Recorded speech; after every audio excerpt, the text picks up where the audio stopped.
Hello and welcome to Rathod science academy. ఈరోజు మనం ఈ క్లాస్లో నిన్నటివి అండ్ ఈరోజువి ఇంపార్టెంట్ టాపిక్స్ ఏవైతే వచ్చాయి ఇందులో అవన్నీ క్లియర్గా చూద్దాం.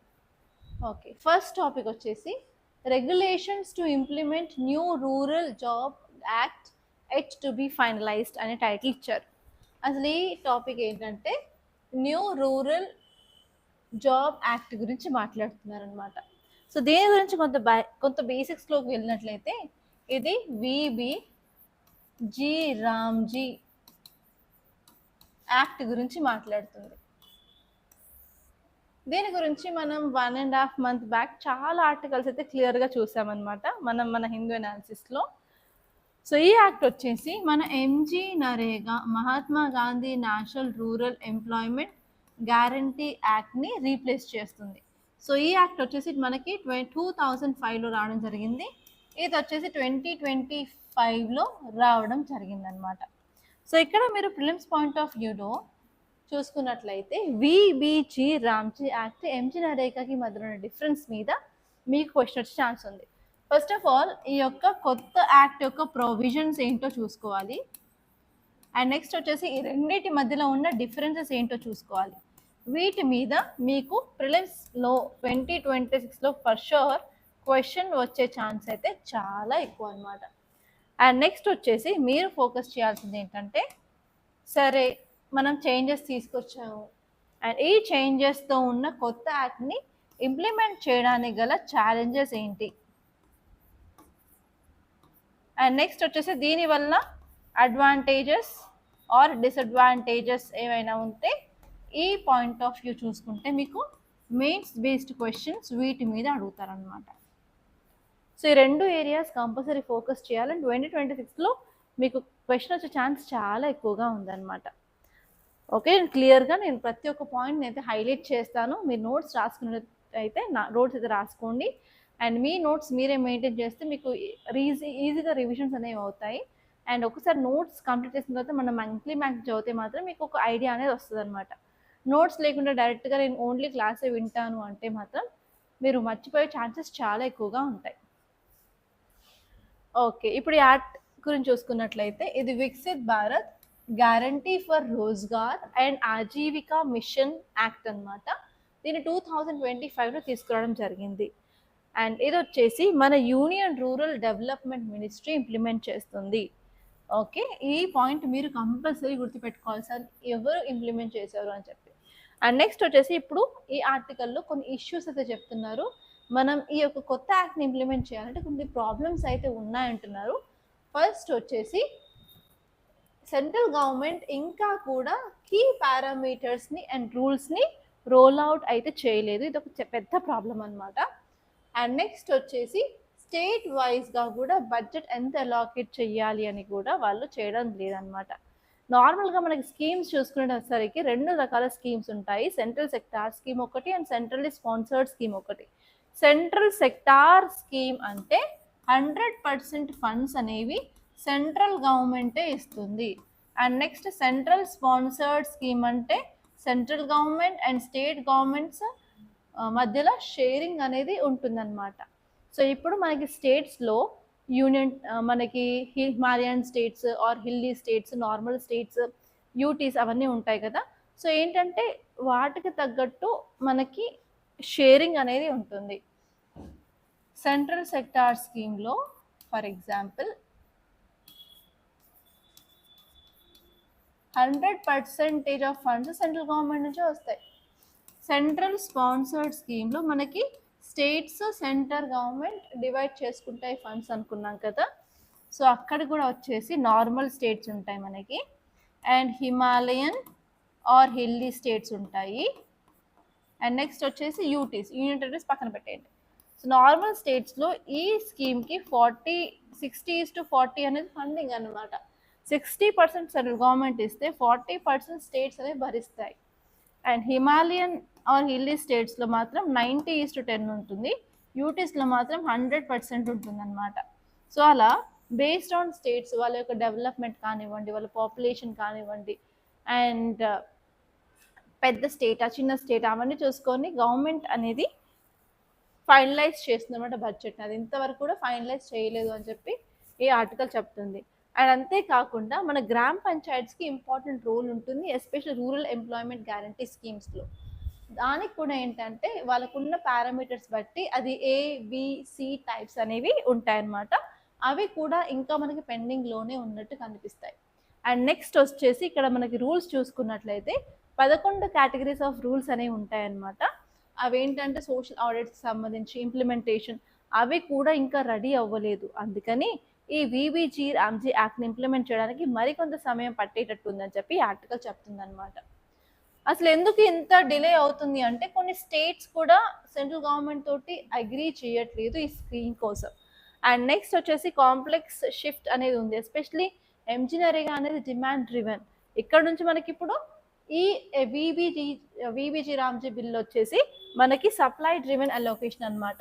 సో ఇలా షిఫ్ట్ అవ్వడం వల్ల చాలా స్టేట్స్ అనేవి వాటికి ఇంతకుముందు ఆల్రెడీ 2005 నుంచి వాళ్ళు ఇది ఇంప్లిమెంట్ చేస్తున్నారు కాబట్టి ఇప్పుడు షిఫ్ట్కి కొంత ప్రాబ్లమాటిక్గానే ఈ స్టేట్స్కి అనిపిస్తుంది. ఓకే, అండ్ దీనివల్ల మేజర్ ఇంపాక్ట్స్ ఏంటంటే మనకి ఎంప్లాయ్మెంట్ గ్యాప్స్ అనేవి ఉంటాయి, ఎస్పెషల్ రూరల్ ఏరియాస్లో జాబ్ కార్డ్స్ ఉన్న వాళ్ళకి టెంపరీగా వాళ్ళకి ఏంటంటే జాబ్స్ అవైలబిలిటీలో లేకపోవడం ఒక ప్రాబ్లంగా మారుతుంది. అండ్ అంతేకాకుండా డిస్పారిటీస్ పెద్ద స్టేట్స్కి అండ్ చిన్న స్టేట్స్కి బేస్డ్ ఆన్ పాపులేషన్ అదంతా కొంత ప్రాబ్లమ్స్ అయితే ఉన్నాయి. అండ్ నెక్స్ట్ వచ్చేసి రూరల్ లైవ్లీహుడ్స్ అనేవి డిస్టర్బ్ అయ్యే ఛాన్స్ ఉంది, మైగ్రేషన్, పావర్టీ, ఎలివేషన్ ప్రోగ్రామ్స్ మీద కొంత ఎఫెక్ట్ అయితే ఉంటుందండి. సో ఇక్కడ మనం విబిజీ రామ్జీ బిల్ గురించి చూసుకున్నట్లయితే ఈ బిల్ అనేది ఒక స్టాట్యుటరీ గ్యారంటీ అనేది వేజ్ ఎంప్లాయ్మెంట్ కోసం అయితే ప్రొవైడ్ చేస్తుంది. అండ్ దీని యొక్క కోర్ విజన్ ఏంటంటే రూరల్ ఎంప్లాయ్మెంట్ ప్రొవైడ్ చేయాలి, ఎస్పెషలీ లోకల్ డెవలప్మెంట్ ప్లాన్స్తో ఇది ఇంటిగ్రేట్ చేయాలి, దాంతో national priorities like Viksit Bharat అంటే డెవలప్డ్ కంట్రీ స్టేటస్ తీసుకురావాలి అని అనుకుంటున్నారు. అండ్ నెక్స్ట్ వచ్చేసి ఈ బిల్ అనేది Mahatma Gandhi national rural employment guarantee యాక్ట్ని రీప్లేస్ చేస్తుంది.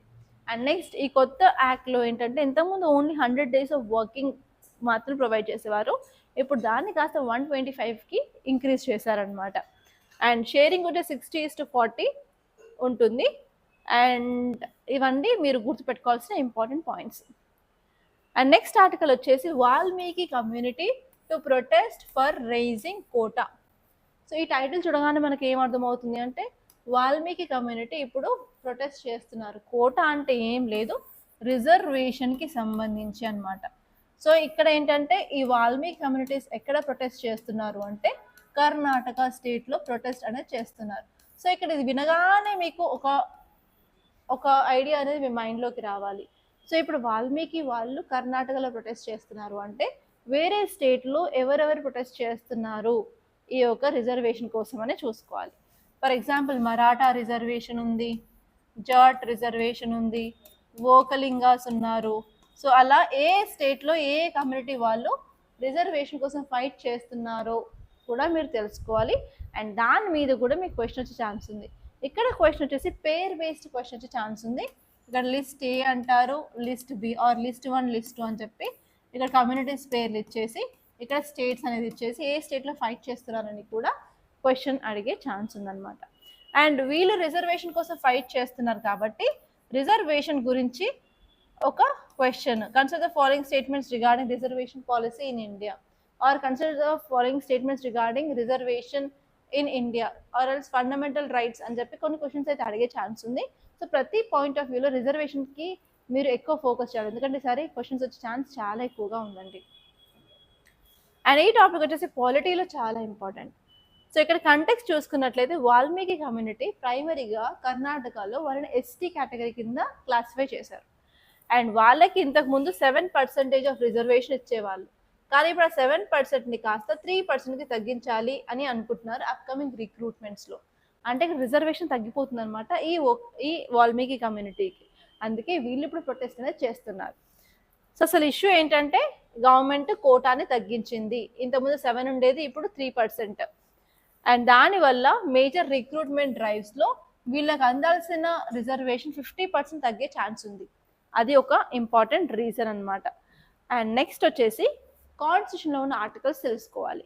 మన రాజ్యాంగంలో ఆర్టికల్ 15 సబ్ క్లాస్ 4, 16(4), 330, 332, 335 అనే articles schedule caste and schedule ట్రైబ్స్కి సంబంధించిన అఫర్మేటివ్ యాక్షన్స్ సోషల్ జస్టిస్ గురించి చెప్తాయన్నమాట. అండ్ ఇక్కడ లిస్ట్ ఎవరు ప్రిపేర్ చేస్తారు అంటే ప్రెసిడెంట్ ఆఫ్ ఇండియా ఏ కమ్యూనిటీ అయితే ఎస్టీలోకి వస్తుంది, ఏ కమ్యూనిటీ అయితే ఎస్సీలోకి వస్తుంది అని చెప్పి లిస్ట్ అనేది తయారు చేస్తారు. వాటికి సంబంధించిన ఆర్టికల్స్ ఏంటంటే ఆర్టికల్ 341 ఒకటి, ఆర్టికల్ 342. ఆర్టికల్ 341 అయితే షెడ్యూల్ కాస్ట్, ఆర్టికల్ 342 అయితే షెడ్యూల్ ట్రైబ్స్ అనమాట. అండ్ అంతేకాకుండా state can recommend exclusion or inclusion చేయొచ్చు. స్టేట్ యొక్క అథారిటీ ఏంటంటే ఏ కమ్యూనిటీని రికమెండ్ చేయాలి అంటే స్టేట్ అనేది రికమెండ్ చేస్తుంది.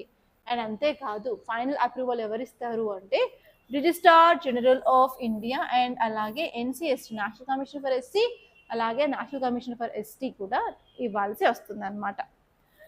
అండ్ నెక్స్ట్ ఇప్పుడు మనం వాల్మీకి కమ్యూనిటీ గురించి చూసుకున్నట్లయితే వాల్మీకి ప్రకృతి వికృతి అంటారు కదా, వాల్మీకి భంగి మెహతార్ అని కూడా అంటారనమాట. సో ప్రైమరీగా చాలా స్టేట్లలో ఈ వాల్మీకి కమ్యూనిటీని ఎస్సీ కాస్ట్ కింద పెట్టారు, కాకపోతే కర్ణాటకలో మాత్రం ఎస్టీ అంటే షెడ్యూల్ ట్రైబ్ కింద లిస్ట్ అయితే చేశారనమాట. ఓకే, సో అది చదువుకుంటే సరిపోతుంది. అండ్ నెక్స్ట్ ఆర్టికల్ చూసుకున్నట్లయితే west Asia crisis triggers panic sale of seafood products by aqua farmers in Andhra Pradesh. చాలా ఇంపార్టెంట్ ఆర్టికల్ అనమాట. సో మనందరికీ తెలుసు వెస్ట్ ఏషియాలో ఇష్యూ అయితే నడుస్తుంది, దానివల్ల ఏపీలో ఉన్న సీ ఫుడ్ సెక్టార్ అనేది ఎఫెక్ట్ అవుతుంది అని చెప్పి ఈ ఆర్టికల్లో ఇచ్చారు. ఓకే, సో ఇలాంటి ఆర్టికలే మనం sea food of AP effect అవుతుంది అని చెప్పి ఎప్పుడు చదువుకున్నాము, యుఎస్ టారిఫ్స్ విధిస్తుంది, ఈ యుఎస్ టారిఫ్స్ వల్ల సీ ఫుడ్ అనేది ఇంపాక్ట్ అవుతుంది అని చదువుకున్నాం కదా. సో మళ్ళీ ఇప్పుడు దాన్ని ఇంకొకసారి మీరు రివైజ్ చేసుకోవాలి. అండ్ నెక్స్ట్ సీ ఫుడ్ అంటున్నాం కదా. సో సీ ఫుడ్ ఏపీలో జీడిపికి ఎంత కాంట్రిబ్యూట్ చేస్తుంది, అసలు ఈ సీ ఫుడ్లో ఏమేమి ప్రొడ్యూస్ చేస్తున్నారు అక్కడ ఉన్న ఫార్మర్స్ అని చూసుకోవాలి. ఎస్పెషల్ అక్కడ మనకి రొయ్యలు అండ్ చేపలు చాలా ఫేమస్, చేపల చెరువులు ఉంటాయి, రొయ్యల చెరువులు వాళ్ళు ఆర్టిఫిషియల్గా క్రియేట్ చేసి కూడా చిన్న దగ్గర వాళ్ళు కల్టివేట్ అనేది చేస్తూ ఉంటారనమాట. ఓకే, అండ్ నెక్స్ట్ వచ్చేసి అసలు సీ ఫుడ్ ఇప్పుడు ఎందుకు న్యూస్లో ఉంది అంటే మనకి వెస్ట్ ఏషియాలో ఇన్స్టెబిలిటీ వార్స్ అనేవి జరుగుతూనే ఉన్నాయని చెప్పుకుంటూనే ఉన్నాం.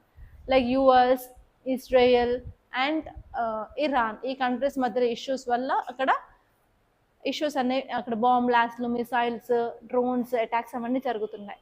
సో అంతేకాకుండా మనం ఏం చదువుకున్నాము అంటే ఒక ఇంపార్టెంట్ జలసంధి ఉంది, అదే స్ట్రైట్ ఆఫ్ హార్మూజ్ అనుకున్నాం కదా.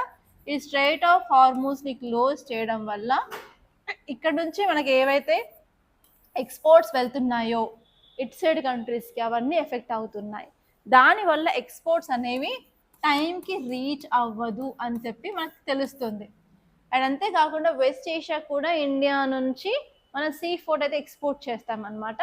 సో అక్కడ ఇలాంటి ఇష్యూస్, బాంబుల్ బ్లాస్ట్లు అవన్నీ అవ్వడం వల్ల పాపం ప్రజలు అక్కడ బిక్కుమంటూ భయంతో బతుకుతున్నారు, కానీ ఫుడ్ గురించి ఎవరు ఆలోచించరు కదా. సో అందుకని అక్కడ నుంచి డిమాండ్ అనేది తగ్గిపోయిందనమాట. సో అది second reason. Okay, and next important వచ్చేసి ఇప్పుడు ఇక్కడ సీ ఫుడ్ ఎవరైతే గ్రో చేస్తున్నారో ఆ ఫార్మర్స్ కంప్లీట్గా మెచ్యూర్ అవ్వనివ్వకుండా వాళ్ళు ఏం చేస్తున్నారంటే ప్రీ మెచ్యూర్గానే రొయ్యల్ని తీసి అమ్మడం చేస్తున్నారనమాట. సో అలా ఏమవుతుంది, కంప్లీట్గా టైం స్పాన్ అనేది ఉంటుంది, ఇన్ని డోస్ తర్వాత మనకి ఎంత కౌంట్ వస్తుంది అని చెప్పి. మీకు ఏపీలో అయితే రొయ్యల కౌంట్ పర్ కేజీ బట్టి వాళ్ళ ప్రైస్ అనేది ఉంటుందన్నమాట. ఫర్ ఎగ్జాంపుల్ 60 కౌంట్ అంటే ఒక కేజీ రొయ్యలు తీసుకుంటే 60 ప్రాన్స్ వస్తాయి. ఇంకా చూసుకున్నట్లయితే 100 కౌంట్ ఉంటుంది, 40 కౌంట్ ఉంటుంది. మీకు నెంబర్ ఆఫ్ రొయ్యలు తగ్గిపోతూ ఉంటే ప్రైస్ అనేది పెరుగుతూ ఉంటుంది, అంటే సైజ్ పెద్దగా ఉంటా ఉంటే రొయ్యల యొక్క ప్రైస్ అనేది పెరుగుతూ ఉంటుంది అనమాట. సో ప్రీ మెచ్యూర్గా వాటిని పట్టి అమ్మేయడం వల్ల ఏమవుతుంది అంటే తక్కువ సైజ్ ఉండడం వల్ల వాళ్ళకి ప్రైస్ అనేది తగ్గుతుంది అనమాట. అండ్ అంతేకాదు ఇప్పుడు సీ ఫుడ్ చేసే ఇక్కడ ఫార్మర్స్ ఎవరైతే ఉన్నారో వాళ్ళకి చాలా లాసెస్ అనేవి వస్తున్నాయి. ఎందుకంటే ఈ యొక్క ఆక్వాకల్చర్ రిలేటెడ్ ఫుడ్ అనేది చాలా లైక్ తక్కువ డేస్ మనం స్టోర్ చేసుకోవడానికి ఉంటుంది, మనం నెలలు స్టోర్ చేసుకోవడానికి అయితే లేదనమాట. ఫిష్ పట్టిన తర్వాత దాన్ని ఐస్లో పెట్టి మాక్సిమం 1 వీక్ వరకు స్టోర్ చేయగలుగుతామే తప్ప మనం 2 నెలలు 3 నెలల స్టోర్ చేయలేం కదా. సో దానివల్ల కూడా డిమాండ్ లేకపోవడం వల్ల కూడా వాళ్ళకి హ్యూజ్ లాసెస్ అనేవి వస్తున్నాయి అన్నమాట. సో ఇక్కడ మీరు చూడాల్సింది ఏంటంటే యుఎస్ మనకి టారిఫ్స్ ఇంపోజ్ చేసిన తర్వాత మనకి ఇండియన్ ఇంపోర్ట్స్ మీద ఎఫెక్ట్ అవుతుందని చెప్పి ఎంహెచ్సి సర్టిఫికేషన్కి మనం వెళ్ళాం కదా. ఆ సర్టిఫికేషన్లో కొన్ని ప్రాన్స్కి సర్టిఫికేషన్ వచ్చిన తర్వాత వేరే కంట్రీస్లో వాటి యొక్క డిమాండ్ అనేది ఆబ్వియస్గా పెరిగిందనమాట. సో అలా మీరు కనుక ఆ ఏరియాలో డిస్ట్రిక్ట్ కలెక్టర్గా అపాయింట్ అయితే మీరు ఎలా లైవ్లీహుడ్స్ ఆఫ్ పీపుల్ని ప్రొటెక్ట్ చేస్తారు అనే క్వశ్చన్ వచ్చే ఛాన్స్ అయితే ఉంది. అది ఒక్కసారి మీరు క్లియర్గా చూసుకోండి. ఓకే, ఇవన్నీ ఇంపార్టెంట్ పాయింట్స్ మీరు ఇక్కడ చూసుకోవాల్సింది.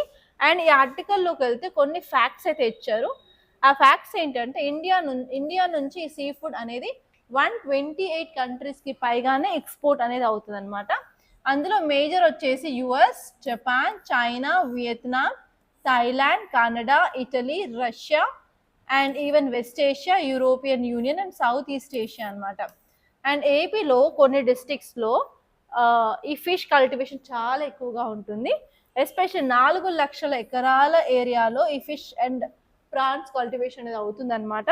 Especially east Godavari, Eluru, west Godavari, doctor BR Ambedkar, Konaseema, Krishna, Visakhapatnam, Nellore, Prakasam and Guntur districts అనమాట. ఈవెన్ కోస్టల్ ఏరియాస్లో కాకుండా ఇన్లాండ్లో కూడా చాలా చోట్ల ఫార్మర్స్ చిన్న చిన్నగా మనం అగ్రికల్చర్ ఎలా చేస్తామో లైక్ మన తెలంగాణలో వరి ఎలా ఉంటాయి బంధాలు, అలాగే బంధాలు క్రియేట్ చేసి అక్కడ వాటర్ నిలువ ఉండేటట్టు చూసుకొని ఆక్సిజన్ ప్రొవైడ్ చేస్తూ అక్కడ ఫిష్ కల్టివేషన్ అనేది వాళ్ళు బాగా చేస్తారనమాట. సో ఇది మీరు చూసుకోవాల్సింది అనమాట. అండ్ నెక్స్ట్ ఆర్టికల్ వచ్చేసి cheetahs moving from Kuno to Rajasthan showing natural territorial behaviour says NTCA. So ఇక్కడ ఈ ఆర్టికల్లో చూడాల్సిన ఇంపార్టెంట్ కీవర్డ్స్ ఏంటంటే ఫస్ట్ NTCA, నెక్స్ట్ వచ్చేసి చీతాస్ అనమాట.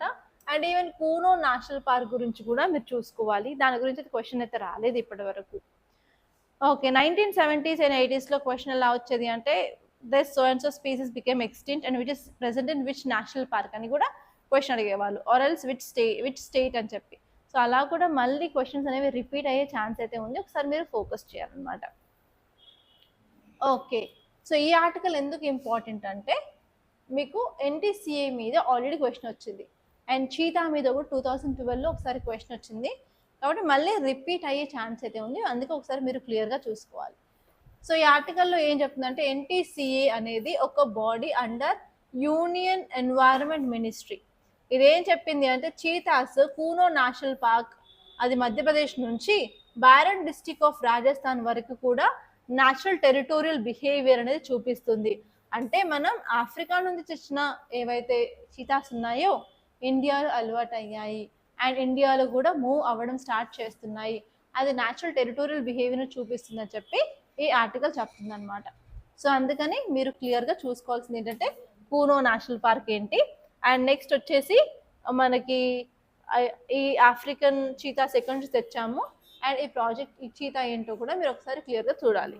సో ఇప్పుడు మీరు ప్రాజెక్ట్ చీతా గురించి చూసినట్లయితే ఇండియా ఈ ప్రాజెక్ట్ని అరౌండ్ 2022లో లాంచ్ చేసింది. లాంచ్ చేసినప్పుడు నమీబియా నుంచి అలాగే సౌత్ ఆఫ్రికా నుంచి అరౌండ్ 20 చీతాస్ని తీసుకొచ్చేసి మనం కూనో నేషనల్ పార్క్ మధ్యప్రదేశ్లో ఉందో అక్కడ మనం విడుదల చేయడం జరిగిందనమాట. అండ్ ఇది ప్రాజెక్ట్ టైగర్ కింద చేసింది. అండ్ ఈ ప్రాజెక్ట్ యొక్క ఇంపార్టెన్స్ ఏంటంటే మన వరల్డ్లోనే ఇది first inter continental wild carnivore translocation project. ఎందుకంటే మనం Africa continent, Asia continent, Africa నుంచి మనం ఏషియాలో ఉన్న ఇండియాకి తీసుకొచ్చాము. అది కూడా వెరీ బిగ్ కార్నివోర్ అంటే చీతా అని చెప్పారనమాట. సో దీని యొక్క ఆబ్జెక్టివ్ ఏంటి, అసలు ఈ ప్రాజెక్ట్ ఎందుకు తీసుకొచ్చారు అంటే మనం బ్రీడింగ్ పాపులేషన్ ఆఫ్ చీతాని ఎస్టాబ్లిష్ చేయాలనుకుంటున్నాము. అలాగే చీతా ఇది ఒక ఫ్లాగ్షిప్ యానిమల్ స్పీసీస్ అనమాట, చరిష్మాటిక్ స్పీసీస్ అనమాట. సో దాన్ని ప్రొటెక్ట్ చేయాలనుకుంటున్నాము. అండ్ ఇండియాలో ఉన్న ఓపెన్ ఫారెస్ట్లు అలాగే సవన్నా గ్రాస్ ల్యాండ్స్ ఈకోసిస్టంలో కూడా ఈ పాపులేషన్ మనం పెంచవచ్చు అని చెప్పి తీసుకురావడం జరిగింది. ఎందుకంటే ఆల్రెడీ ఇంతకుముందు ఈ చీతాస్ ఇండియాలో ఉండేవి కానీ గత 70 years బ్యాక్ ఇది ఎక్స్టెంట్ అయిపోయింది అనమాట. అండ్ నెక్స్ట్ వచ్చేసి మనం ఈకో డెవలప్మెంట్, ఈకో టూరిజంని ప్రమోట్ చేయాలి అనుకుంటున్నాము. అండ్ కమ్యూనిటీ యొక్క అవేర్నెస్, హ్యూమన్ అనిమల్ కాన్ఫ్లిక్ట్ని కూడా తగ్గించడానికి తీసుకొచ్చే ప్రయత్నమే ఇది. అండ్ నెక్స్ట్ మనం ఇంప్లిమెంటేషన్ గురించి చూసుకున్నట్లయితే ఈ ప్రాజెక్ట్ని ఇంప్లిమెంట్ చేసేది నేషనల్ టైగర్ కన్జర్వేషన్ అథారిటీ అనమాట. అండ్ ఇది ministry of environment, forest and climate change కింద వస్తుంది. అండ్ ఇది ఒక statutory body under NTCA. Okay, so ఇప్పుడు మనం NTCA గురించి చూసుకున్నట్లయితే wild life protection amendment act కింద దీన్ని తీసుకురావడం జరిగింది. అండ్ ఇందులో చైర్మన్షిప్ వచ్చేసి ministry of environment and forest and దాంతోపాటు కొంతమంది 8 ఎక్స్పర్ట్స్ అయితే ఉంటారు, ఎస్పెషలీ వైల్డ్ లైఫ్ కన్జర్వేషన్ గురించి. అండ్ 3 ఎంపీస్ కూడా పార్ట్ ఉంటారు, అండ్ అదర్స్ని కూడా ఇందులో పార్ట్గా ఉంచుకునే అవకాశం ఉంది. అండ్ నెక్స్ట్ ఆర్టికల్ వచ్చేసి railways launches app for women staff to report harassment. ఈ టాపిక్ చాలా చాలా ఇంపార్టెంట్. ఎందుకు ఈ టాపిక్ ఇంపార్టెంట్ అంటే దీని మీద మీకు క్వశ్చన్ వచ్చే ఛాన్స్ ఉంది. అసలు ఎలా క్వశ్చన్ వస్తుంది అంటే, ఈ యాప్లో ఉమెన్ స్టాఫ్ ఎవరైతే ఉన్నారో వాళ్ళకి సెక్షువల్ హెరాస్మెంట్ జరిగితే వాళ్ళు అక్కడ రిపోర్ట్ చేయొచ్చు అనమాట.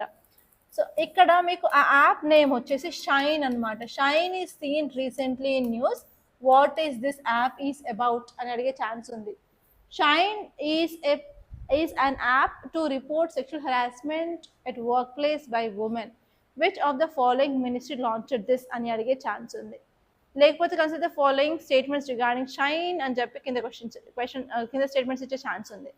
అండ్ నెక్స్ట్ వచ్చేసి ఈ షైన్ గురించి చూసినట్లయితే మనకి POSH act, prevention of sexual harassment at workplace act అనేది ఉంది, దాంట్లో భాగంగా దీన్ని తీసుకొచ్చారు.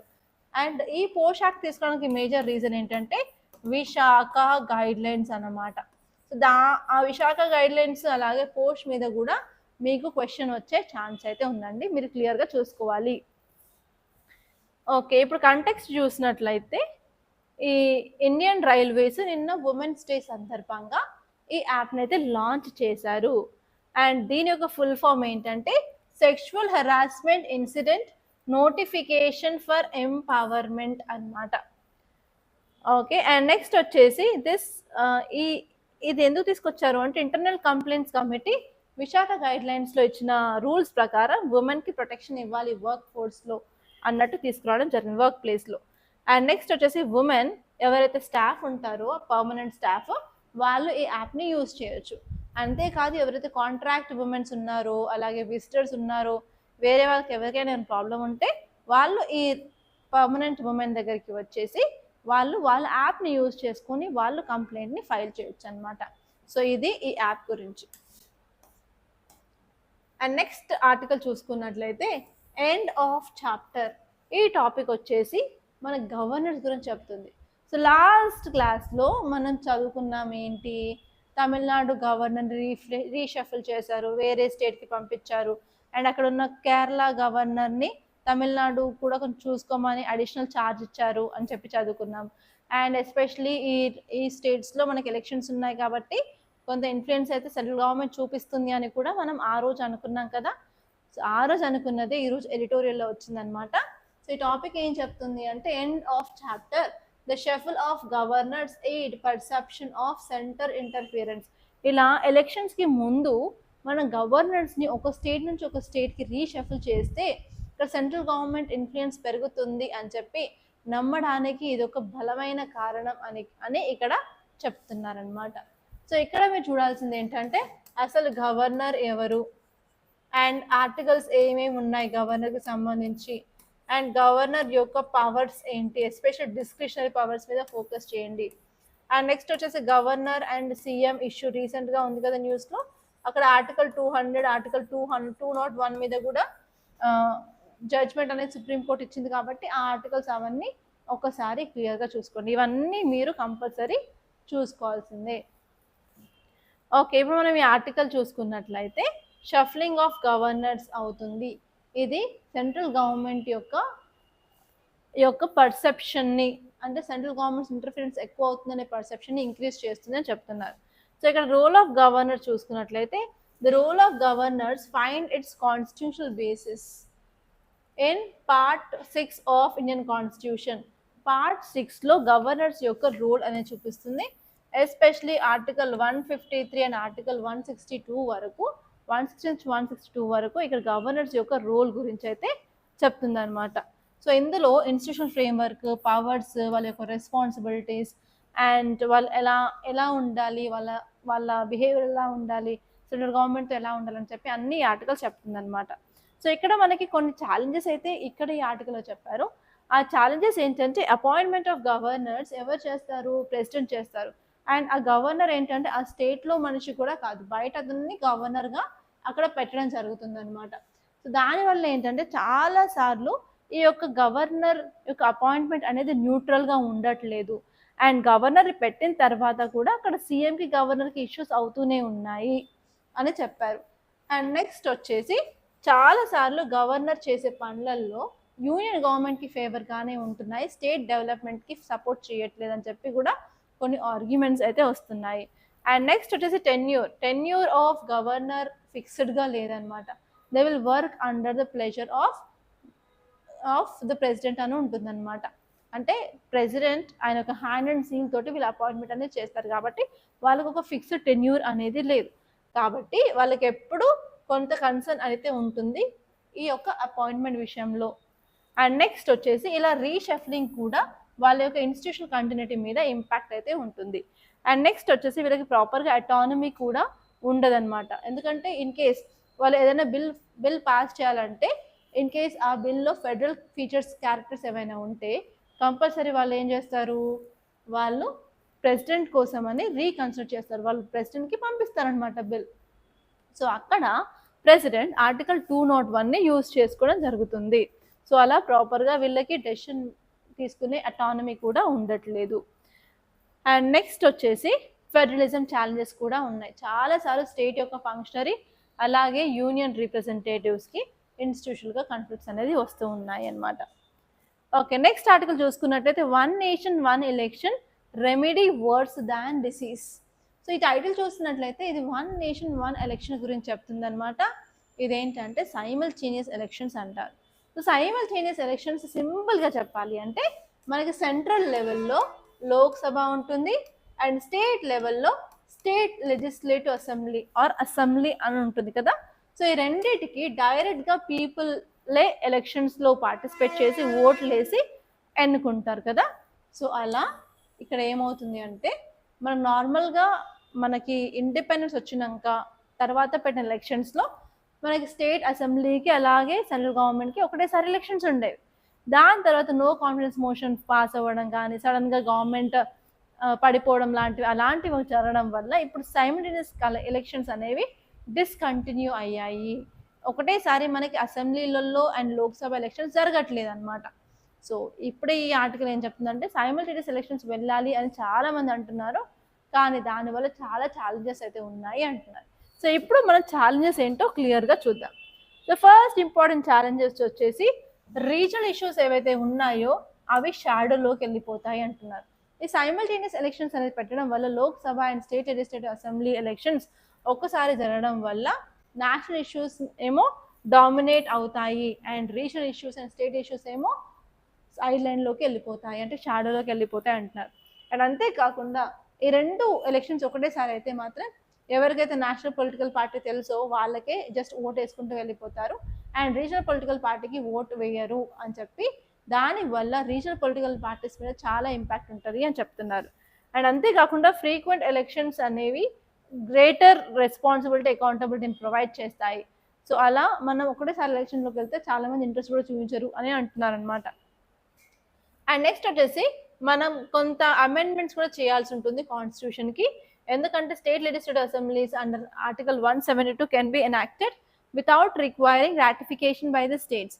కానీ ఇప్పుడు దాన్ని లిమిటెడ్ చేయాలి అంటే ఎప్పుడైనా సరే మనం ఏదైనా కొత్త చేంజ్ తీసుకురావాలి, అమెండ్మెంట్ చేయాలి అన్నట్లయితే ఇన్ కేస్ అప్పుడు ఫెడరల్ స్ట్రక్చర్ని అఫెక్ట్ చేస్తుంది అంటే ఏం చేయాలి అంటే మనం ఫెడరల్ స్ట్రక్చర్ని అఫెక్ట్ చేస్తుంది ఆ యొక్క థింగ్ అంటే compulsory constitution amendment act under article 368 తీసుకొచ్చేసి స్టేట్స్తో కూడా మనం 50% ఆఫ్ స్టేట్స్ కూడా రాటిఫై చేయాల్సి ఉంటుంది.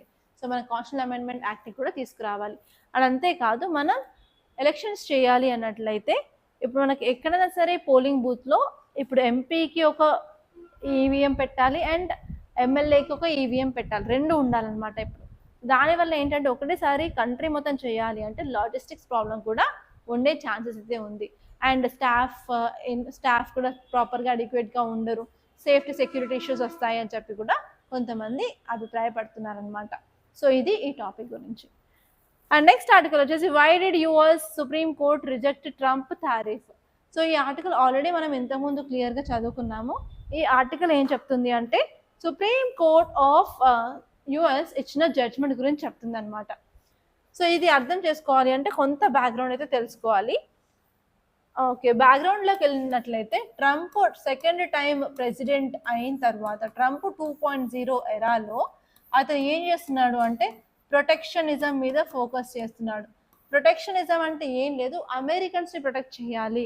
America is for Americans. వేరే కంట్రీస్ గూడ్స్ వచ్చేసి అమెరికా యొక్క డొమెస్టిక్ ఇండస్ట్రీస్ డిస్ట్రాయ్ అవుతున్నాయి, వాటిని ప్రొటెక్ట్ చేయాలని చెప్పి ఆయన ఏ కంట్రీస్‌తో అయితే ట్రేడ్ ఇంబ్యాలెన్స్ ఉందో ఆ కంట్రీస్ మీద టారిఫ్స్ అనేది ఇంపోజ్ చేయడం స్టార్ట్ చేస్తారు డొనాల్డ్ ట్రంప్. ఓకే, దానివల్ల ఏమైంది అంటే బయట నుంచి వచ్చే గూడ్స్ అనేవి కాస్ట్లీ అయిపోయాయి యూఎస్లో. దానివల్ల యూఎస్లో ప్రొడ్యూస్ చేసిన గూడ్స్కి ఎక్కువ డిమాండ్ అనేది ఉంటుంది అని చెప్పి, అండ్ అంతేకాకుండా అమెరికాలోకి వేరే కంట్రీస్ యొక్క సిటిజన్స్ రావడాన్ని కూడా లిమిట్ చేయడానికి H1B వీసా మీద కూడా రిస్ట్రిక్షన్స్ అనేవి చేశారు కదా. సో ఇది ఈ టాపిక్ వచ్చేసి రిస్ట్రిక్షన్స్ ఆన్ హ్యూమన్స్ కాకుండా ట్రేడ్ గురించి మాట్లాడుకున్నట్లయితే ట్రేడ్ ఇంబ్యాలెన్సెస్ తగ్గించడానికి టారిఫ్స్ అనేవి విధించారు. అండ్ అంతేకాకుండా రష్యన్ శాంక్షన్ యాక్ట్ 2025ని తీసుకొచ్చేసి ఏ కంట్రీ అయితే రష్యాతో ట్రేడ్ చేసుకుంటుందో వాటి మీద మీరు 500% వరకు టారిఫ్స్ ఇంపోజ్ చేస్తామని చెప్పింది. ఇండియా మీద కూడా టారిఫ్స్ అనేది ఇంపోజ్ చేశారు based on that act. So ఫైనల్గా ఇవన్నీ సుప్రీం కోర్ట్ ఆఫ్ యూఎస్కి వెళ్ళినాయి అనమాట. సుప్రీం కోర్ట్ ఏం చెప్పింది అంటే ట్రంప్ నువ్వేం చేస్తున్నావు అది తప్పు, ఎందుకంటే IEPA యాక్ట్స్ ప్రకారం కాంగ్రెస్కి పవర్ ఉంటుంది రాదర్ దాన్ ప్రెసిడెంట్ ఏ డెసిషన్ తీసుకోవాలనుకున్నా కూడా కంపల్సరీ కాంగ్రెస్తో అంగీకారం తీసుకొని వాటిని ఇంప్లిమెంట్ చేయాలి, కానీ నువ్వు అలా చేయలేదని చెప్పి దాన్ని కొట్టి పడేసింది అనమాట. సో అందుకే ఇది న్యూస్లో ఉంది. ఆ యాక్ట్ పేరు ఏంటంటే IEPA, ఫుల్ ఫామ్ వచ్చేసి international emergency economics power act అనమాట. ఇదేం చెప్తుందంటే ప్రెసిడెంట్కి టారిఫ్స్ ఇంపోజ్ చేసే పవర్ లేదు, అది కాంగ్రెస్ యొక్క పవర్ అని తేల్చి చెప్పింది. ఓకే, నెక్స్ట్ క్వశ్చన్స్ చూసుకున్నట్లయితే 2012లో వచ్చిన క్వశ్చన్ అనమాట. క్వశ్చన్ వచ్చేసి consider the following: black necked crane, cheetah, flying squirrel, snow leopard, which of the above are naturally found in India? Okay, so ఇప్పుడైతే మనం 2022లో ఈ యొక్క చీతా రీఇంట్రడక్షన్ చేసాం కాబట్టి మనకు అనిపిస్తుంది, బట్ ఆన్సర్ ఏంటంటే చీతా ఇంతకుముందు 2012లో లేదు. సో ఆన్సర్ వచ్చేసి 1, 3 and 4 అనమాట. సో నెక్స్ట్ క్వశ్చన్ వచ్చేసి ఈసారి ఇలాంటి క్వశ్చన్ మేము ఎక్స్పెక్ట్ చేస్తున్నాం ఫర్ షూర్. ఈసారి 2026 ఎగ్జామ్ ఎవరైతే రాస్తున్నారో వాళ్ళు కంపల్సరీ స్టార్ మార్క్ పెట్టుకోవాల్సిన టాపిక్ ఏదైనా ఉందా అంటే VVG రామ్జీ బిల్ అనమాట. So consider the following statements regarding key changes introduced by VVG Ramji act compared to that of MG Narega. First వచ్చేసి it mandates weekly wage payments instead of 15-day cycle under MG Narega. Next వచ్చేసి it imposes a mandatory seasonal pause, 60-day ban during peak agriculture seasons in some cases. Third one వచ్చేసి Gram Panchayat lost power to plan its prioritize works under new act. So ఇందులో not correct ఏంటో కింద కమెంట్లో చెప్పండి. ఇది very easy question అనమాట. So by this I'm concluding. Thank you so much guys for watching. And మీరు కనుక మీ UPSC preparation start చేయాలనుకున్నట్లయితే మన దగ్గర new GS prelims come mains foundation batch అనేది ఈ వీక్లో స్టార్ట్ అవుతుంది అనమాట. ఎస్పెషల్లీ ఆన్ ఫ్రైడే స్టార్ట్ అవుతుంది. So try to join this course అండి. అండ్ మీకు ఈ కోర్స్ గురించి ఏమైనా క్వైరీస్ ఆర్ డౌట్స్ క్వశ్చన్స్ ఏ ఉన్నా కూడా మీరు కాంటాక్ట్ చేయవలసిన నెంబర్ 8074765513 అండి. So please do join this course. And మీరు ఇన్స్టిట్యూట్ని విజిట్ చేస్తాను అంటే yes you can come to institute and you can talk to me directly. మన ఇన్స్టిట్యూట్ వచ్చేసి అశోక్ నగర్లో ఉంది. అక్కడికి వచ్చిన తర్వాత మీరు వికాస్ బుక్ సెంటర్ అడిగితే ఎవరైనా చెప్తారు హైదరాబాద్లో అశోక్ నగర్లో. సో దానిపైన ఎగ్జాక్ట్లీ సెకండ్ అండ్ థర్డ్ ఫ్లోర్లో రాథోడ్ సైన్స్ అకాడమీ ఉంటుంది. సో మార్నింగ్ నుంచి ఈవినింగ్ వరకు నేను ఇన్స్టిట్యూట్లోనే ఉంటాను. You can come and you can meet me directly అండి. Thank you so much guys for watching.